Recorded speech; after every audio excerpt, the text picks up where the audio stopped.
And when we look at what it means to live an inspired life, it's nothing more, in my estimation, it's nothing more than finding a way for you to be in harmony with the spiritual essence from which you originated. Not just in your actions, not just in your feelings, and not just in your behaviors of attending church or being nice once in a while, in every single thought that you have. And I'd like to suggest to you that inspiration is not something that comes and goes. It's not something that you have one moment and then in the next moment it disappears. And this is a whole new look at inspiration. To me, inspiration is living in spirit at all times and catching ourselves when we find ourselves disconnected from the spirit from which all of us emanated. It's really thinking like God. It's being more in touch with that place of origination. It doesn't come and go. When you live an inspired life, you begin to feel as if you're on purpose. I guarantee you that at the end of this show, you will not have to ask the question, what is my purpose, and how do I find it, and where is it, and how come I can't get it, and why does somebody else have it, and I don't seem to get it? It always seems to elude me. These will no longer be the issues that face you about being inspired. It's really about living day in and day out from this divine perspective of watching every single thought that we have and catching ourselves when we have a thought that is inconsistent with that divine source from which we all came.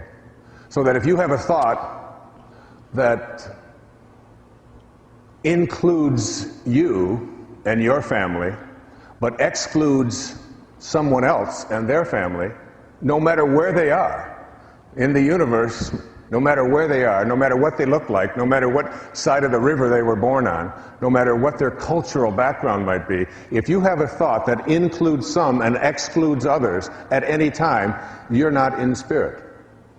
You have left spirit and moved into something else, taking on a view of yourself as someone who is separated from your source.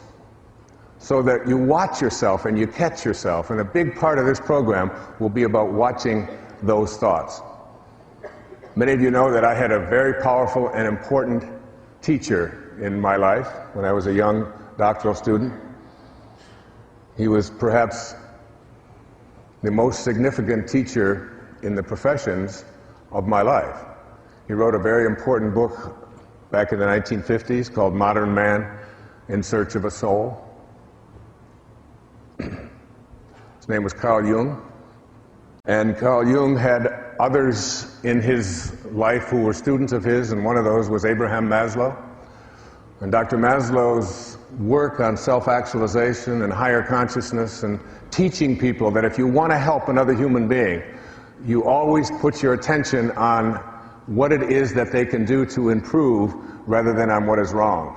So you don't talk about what is missing, what is wrong, what ought to be, what used to be, unless you want more of that to continue flowing into your life. You put your intention and your attention on what it is that you want to shift and change. And he had an observation. Maslow's observation was this. He said, what is necessary? What is necessary to change a person is to change his awareness of himself.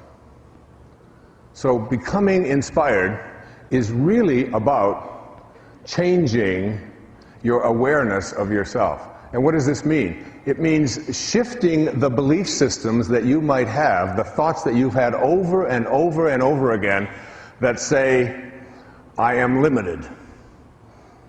I don't have the talent. I don't have the background. I don't have the luck that I need in order to be able to attract what I want into my life. Things have never worked out for me before. You change your awareness of yourself and your own body and what you believe about it. Like, how could you have a body that comes from a divine source that creates from well-being and have it be anything other than beautiful? Have it be anything other than divine? have it be anything other than perfect, a perfect creation of God, of Source, of Spirit, is what it is that you carry around with you. And if you have any other thoughts about it, then you have to really work at shifting them, because it's an insult to that from which you came. When you trust in yourself, you're trusting in the very wisdom that created you. And inspiration is about having that. It is about recognizing yourself as a genius, recognizing yourself as a person of unlimited talent and the capacity to be able to do anything. And there is absolutely nothing that I can't create if I can conceive of it in my mind and know that if I don't have the talent, that whatever talent is necessary, I can manifest it and have it show up and attract it into my life. Whatever financing is necessary, I have the ability to be able to connect myself to that. It's a knowing, it's a powerful knowing.